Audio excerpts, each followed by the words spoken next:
வந்ததையா இது எந்தெந்த சாமி தந்ததையா எத்தனை பாட்ட சொன்னதையா அத சுத்துற பூமி கண்டதையா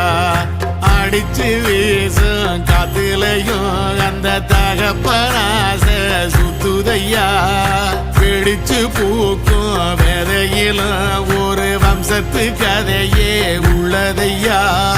100 தலைமுறை சேர்ந்து சதுக்குன ஈர நலம் இது பாறையா வாழும் வரையிலும் நீயும் விதைக்கிற கடமை இருக்கு கேளையா கோடி விளக்காயேந்தி கிடந்த வீடும் இருண்டது ஏனையா மாட விளக்கா நீயும் வரத்தான் வீடும் ஏங்கி நிக்குதையா